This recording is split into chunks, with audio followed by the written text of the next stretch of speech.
So ಹಾಗಾಗಿ ಇವತ್ತು ನಾನು ಟ್ರಾವೆಲ್ ಮಾಡ್ತಾ ಇದ್ದೀನಿ. ಸೊ ಅದು ಎಲ್ಲಿ ಅಂದರೆ it's a Coorg. So Coorg ಬಗ್ಗೆ ಹೇಳಬೇಕಂದ್ರೆ ನಾನಂತೂ ಫಸ್ಟ್ ಟೈಮ್ ವಿಸಿಟ್ ಮಾಡ್ತಿರೋದು ಕೂರ್ಗ್ಗೆ. ಸೊ ಹಾಗಾಗಿ ನಾನಂತೂ ತುಂಬ ಎಕ್ಸೈಟ್ ಆಗಿದ್ದೀನಿ.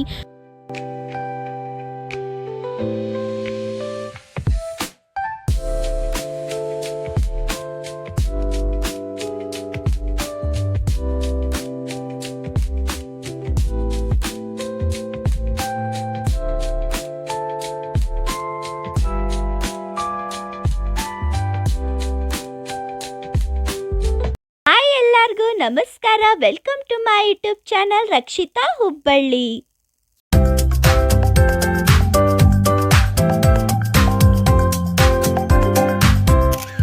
ಸೊ ಇವತ್ತು ನಾನು ಯಾವ ಲಾಗ್ ಮಾಡ್ತಾ ಇದ್ದೀನಿ ಅಂದರೆ it's a travel log. So ಹಾಗಾಗಿ ಇವತ್ತು ನಾನು ಟ್ರಾವೆಲ್ ಮಾಡ್ತಾ ಇದ್ದೀನಿ. ಸೊ ಅದು ಎಲ್ಲಿ ಅಂದರೆ it's a Coorg.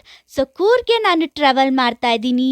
So Coorg ಅಂದ ತಕ್ಷಣ it's a Scotland of India ಅಂತ ಕೂಡ ಕರೀತಾರೆ. ಹಾಗೆ ದಕ್ಷಿಣದ ಕಾಶ್ಮೀರ, ಕರ್ನಾಟಕದ ಕಾಶ್ಮೀರ ಅಂತಲೂ ಕೂಡ ಕರೀತಾರೆ. ಸೊ ಹಾಗಾಗಿ ಆ ವೆದರ್ ನೋಡೋದೇ ಒಂದು ಚೆಂದ ಕೂರ್ಗಲ್ಲಿ. ಸೊ ಹಾಗಾಗಿ ನಾನಿವತ್ತು ಕೂರ್ಗೆ ನಾನು ಟ್ರಾವೆಲ್ ಮಾಡ್ತಾ ಇದ್ದೀನಿ. So let start the journey.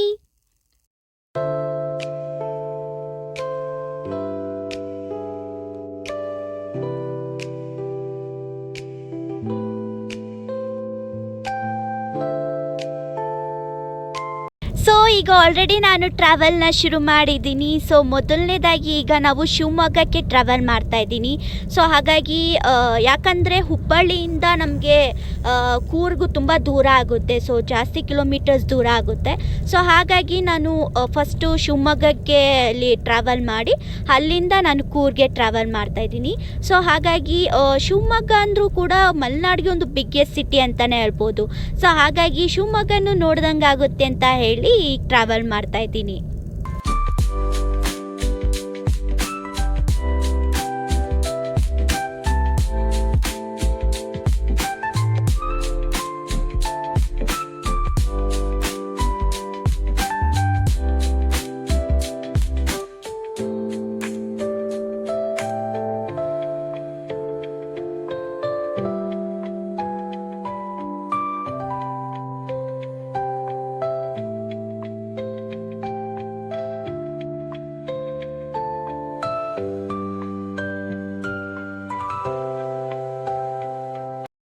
ಮತ್ತೊಮ್ಮೆ ಎಲ್ಲರಿಗೂ ನಮಸ್ಕಾರ. ಸೊ ಈಗ ನಾವು ಶಿವಮೊಗ್ಗದಿಂದ ಕೂರ್ಗೆ ಟ್ರಾವೆಲ್ ಮಾಡ್ತಾ ಇದ್ದೀವಿ, ಸೊ ಮಡಿಕೇರಿಗೆ. ಸೊ ಹಾಗಾಗಿ ನಿನ್ನೆ ನಾವು ಶಿವಮೊಗ್ಗಕ್ಕೆ ಬಂದ್ವಿ. ಸೊ ಈಗ ನೆಕ್ಸ್ಟ್ ದಿನ ನಾವೀಗ ಕೂರ್ಗೆ ಟ್ರಾವೆಲ್ ಮಾಡ್ತಾ ಇದ್ದೀವಿ. ಸೊ ಹಾಗಾಗಿ ಈಗ ಶಿವಮೊಗ್ಗದಲ್ಲಿ ಬ್ರೇಕ್ಫಾಸ್ಟ್ ಎಲ್ಲ ಮಾಡಿಕೊಂಡು ಈಗ ನಾವು ಕೂರ್ಗೆ ಟ್ರಾವೆಲ್ ಮಾಡ್ತಾ ಇದ್ದೀವಿ.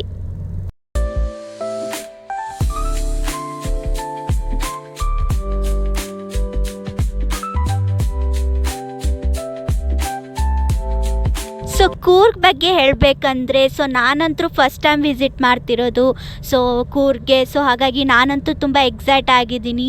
ಸೊ ಈಗ ಕೂರ್ಗಲ್ಲಿ ತುಂಬ ಕಾಫಿ ಪ್ಲ್ಯಾಂಟೇಷನ್ಸ್ ಮತ್ತು ವಾಟರ್ ಫಾಲ್ಸ್, ಆಮೇಲೆ ಎಲ್ಲ ರೀತಿಯ ಸೈಟ್ ಸೀಯಿಂಗ್ ಪ್ಲೇಸಸ್ ಎಲ್ಲ ಇರುತ್ತೆ. ಸೊ ಹಾಗಾಗಿ ಅದನ್ನು ನೋಡಬೇಕಂತ ಅಂದ್ಕೊಂಡಿದ್ದೀವಿ. ಸೊ ಹಾಗಾಗಿ ಕೂರ್ಗ್ ವೆದರ್ ನೋಡೋಕ್ಕೆ ಚೆಂದ. ಸೊ ಹಾಗಾಗಿ ತುಂಬ ಎಕ್ಸೈಟ್ ಆಗಿದ್ದೀನಿ ನಾನಂತೂ ನೋಡೋಕ್ಕೆ.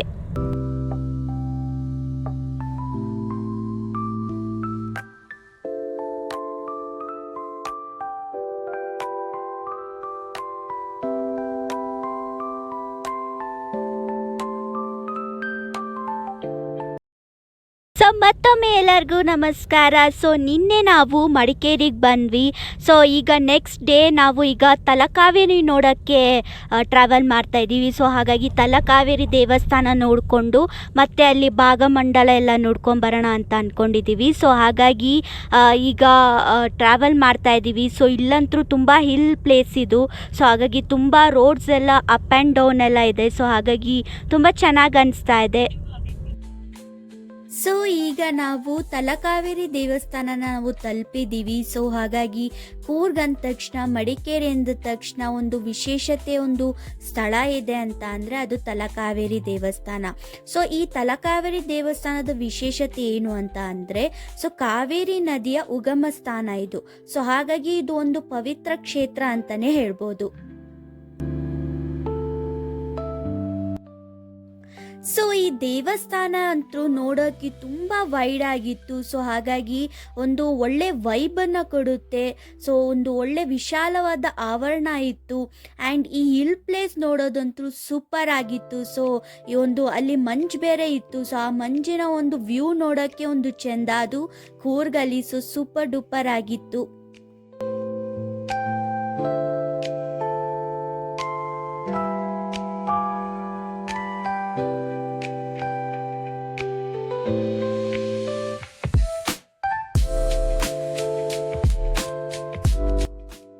ಈ ತಲಕಾವೇರಿ ದೇವಸ್ಥಾನ ಇರೋದು ಬ್ರಹ್ಮಗಿರಿ ಹಿಲ್ಲಲ್ಲಿ. So this is the top view from Talakaveri ದೇವಸ್ಥಾನ. ತುಂಬ ಬ್ಯೂಟಿಫುಲ್ ಆಗಿ ಕಾಣಿಸ್ತಾ ಇತ್ತು. ಸೊ ನನಗಂತೂ ತುಂಬ ಚೆನ್ನಾಗಿ ಅನಿಸ್ತು ಈ ಒಂದು ವ್ಯೂ ನೋಡೋಕ್ಕೆ.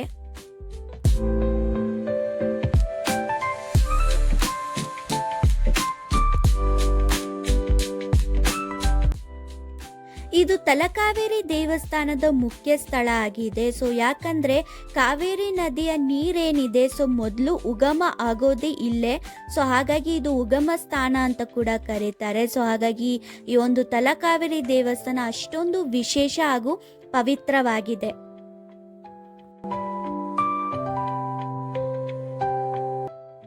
ಕೊಡಗು ಜನರ ಕುಲದೇವತೆ ಅಂದರೆ ಅದು ಕಾವೇರಿ ಮಾತೆನೇ.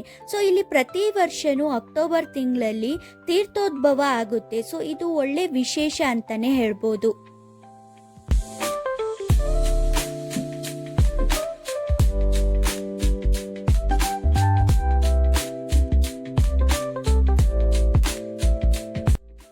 ಇಲ್ಲಿ ಕಾವೇರಿ ಮಾತೆ ಜೊತೆಗೆ ಗಣಪತಿ ಹಾಗೂ ಅಗಸ್ತೇಶ್ವರ ದೇವಸ್ಥಾನ ಕೂಡ ಇದೆ. ಸೊ ಈಗ ತಲಕಾವೇರಿ ದೇವಸ್ಥಾನದ ನಂತರ ಈಗ ನಾವು ಭಾಗಮಂಡಲದ ಬಗಂಡೇಶ್ವರ ದೇವಸ್ಥಾನಕ್ಕೆ ಬಂದಿದ್ದೀವಿ. ಸೊ ಹಾಗಾಗಿ ಇಲ್ಲಿ ಏನು ವಿಶೇಷ ಅಂತ ಅಂದರೆ, ಸೊ ಇಲ್ಲೇ ಇರೋದು ತ್ರಿವೇಣಿ ಸಂಗಮ. ಸೊ ಈ ಒಂದು ಬಗಂಡೇಶ್ವರ ದೇವಸ್ಥಾನ ಅಂತ ಅಂದರೆ ಶಿವನ ದೇವಸ್ಥಾನ. ಸೊ ಇಲ್ಲಿ ಶಿವನ ದೇವಸ್ಥಾನ ಜೊತೆಗೆ ಇಲ್ಲಿ ಸುಬ್ರಹ್ಮಣ್ಯ ದೇವಸ್ಥಾನ, ವಿಷ್ಣು ದೇವರ ದೇವಸ್ಥಾನ ಹಾಗೂ ಗಣಪತಿ ದೇವಸ್ಥಾನ ಕೂಡ ಇದೆ.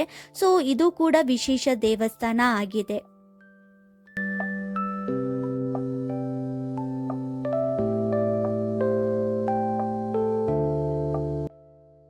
ಸೊ ನೆಕ್ಸ್ಟ್ ನಾವು ಬಂದಿದ್ದು ಓಂಕಾರೇಶ್ವರ ದೇವಸ್ಥಾನಕ್ಕೆ. ಸೊ ಹಾಗಾಗಿ ಈ ಒಂದು ದೇವಸ್ಥಾನ ಇರೋದು ಮಡಿಕೇರಿ ಸಿಟಿಲೇ ಇದೆ. ಸೊ ಹಾಗಾಗಿ ಮಡಿಕೇರಿಗೆ ಬಂದರೆ ಈ ಒಂದು ಟೆಂಪಲ್ಗೆ ಬರ್ಬೋದು. ಸೊ ಹಾಗಾಗಿ ನೋಡಿ, ಇಲ್ಲಿ ಪುಷ್ಕರಣಿ ಕೂಡ ಕಾಣಿಸ್ತಾ ಇದೆ. ಸೊ ಅಲ್ಲಿ ಮಧ್ಯೆ ಇರೋದು ಶಿವ ಹಾಗೂ ಪಾರ್ವತಿ ದೇವಿಯ ಮೂರ್ತಿ ಕೂಡ ಇದೆ. ಸೊ ಅದೊಂದು ವಿಶೇಷ ಅಂತಲೇ ಹೇಳ್ಬೋದು. ಸೊ ಹಾಗಾಗಿ ಈ ಒಂದು ದೇವಸ್ಥಾನಕ್ಕೂ ಕೂಡ ನಾನು ವಿಸಿಟ್ ಮಾಡಿದೆ.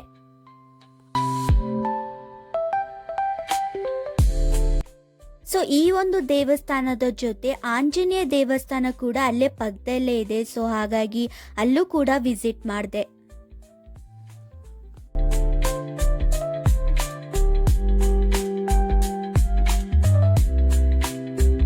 ಸೊ ನೆಕ್ಸ್ಟ್ ಡೇ ಈಗ ಡೇ 2 ಇದ್ದೀವಿ ನಾವು. ಸೊ ಹಾಗಾಗಿ ಈಗ ಸೈಟ್ ಸೀಯಿಂಗ್ ಪ್ಲೇಸಸ್ ನೋಡೋಣ ಅಂತ ಅಂದ್ಕೊಂಡು ನಾವೀಗ ಟ್ರಾವೆಲ್ ಮಾಡ್ತಾ ಇದ್ದೀವಿ.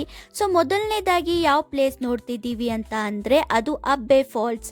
ಸೊ ಅಬ್ಬೆ ಫಾಲ್ಸ್ ಹೇಗಿರುತ್ತೆ ಅನ್ನೋ ಒಂದು ಕ್ಯೂರಿಯಾಸಿಟಿ ಇದೆ. ಸೊ ನೋಡೋಣ ಹೇಗಿದೆ ಅಂತ ಹೇಳಿ.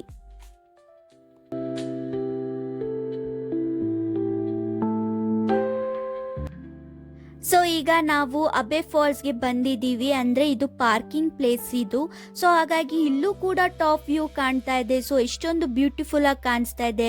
ಸೊ ಕೂರ್ಗಲ್ಲಿ ಎಷ್ಟೊಂದು ಟಾಪ್ ವ್ಯೂಗಳನ್ನು ನೋಡ್ಬೋದು. ಸೊ ಹಾಗಾಗಿ ತುಂಬ ಚೆನ್ನಾಗಿ ಒಂದು ಥ್ರಿಲ್ ಆಗಿ ಕಾಣಿಸುತ್ತೆ.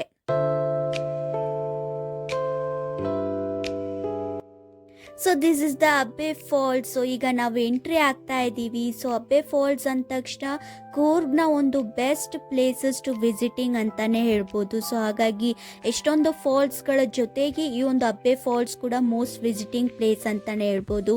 ಸೊ ಹಾಗಾಗಿ ಈ ಒಂದು ಪ್ಲೇಸಸ್ ತುಂಬ ಹೇಗಿರುತ್ತೆ, ಫಾಲ್ಸ್ ಹೇಗಿರುತ್ತೆ ಅನ್ನೋ ಒಂದು ತುಂಬ ಕ್ಯೂರಿಯಾಸಿಟಿ ಇದೆ. ಸೊ ನೋಡೋಣ ಬನ್ನಿ.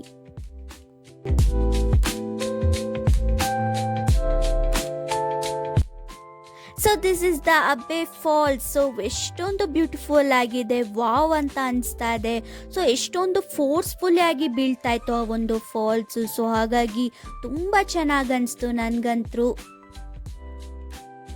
ನೀವು ಕೂಡ ಅಬ್ಬೆ ಫಾಲ್ಸ್ನ ನೋಡಿದ್ರಾ? ಸೊ ನೋಡಿದರೆ ಯಾವಾಗ ನೋಡಿದ್ರಿ, ಹಾಗೆ ನಿಮ್ಮ ಎಕ್ಸ್ಪೀರಿಯನ್ಸ್ ಹೇಗಿತ್ತು ಅಂತ ಹೇಳಿ ಕಮೆಂಟ್ ಸೆಕ್ಷನಲ್ಲಿ ತಿಳಿಸಿ ಅಂತ ಹೇಳ್ತಾ, ಇನ್ನಷ್ಟು ಮಡಿಕೇರಿ ಪ್ಲೇಸಸ್ಗಳು ಇವೆ. ಸೊ ಅದನ್ನು ಪಾರ್ಟ್ 2 ನೋಡಿ ಅಂತ ಹೇಳ್ತಾ, ಇದಾಗಿತ್ತು ಮಡಿಕೇರಿಯ ಪಾರ್ಟ್ 1 ವ್ಲಾಗ್. ಸೊ ಈ ವಿಡಿಯೋ ನಿಮಗೆ ಇಷ್ಟ ಆದರೆ ಲೈಕ್ ಮಾಡಿ, ಶೇರ್ ಮಾಡಿ ಹಾಗೂ ಕಮೆಂಟ್ ಮಾಡಿ. ಹಾಗೆ ನನ್ನ ಚಾನಲ್ ಇನ್ನೂ ಯಾರು ಸಬ್ಸ್ಕ್ರೈಬ್ ಮಾಡಿಲ್ಲ ಈಗಲೇ ಸಬ್ಸ್ಕ್ರೈಬ್ ಮಾಡಿ ಅಂತ ಹೇಳ್ತಾ, thank you so much for watching this video. ಮತ್ತೆ ಮುಂದಿನ ವಿಡಿಯೋದಲ್ಲಿ ಸಿಗ್ತೀನಿ. ಅಲ್ಲಿವರೆಗೂ ನಮಸ್ಕಾರ.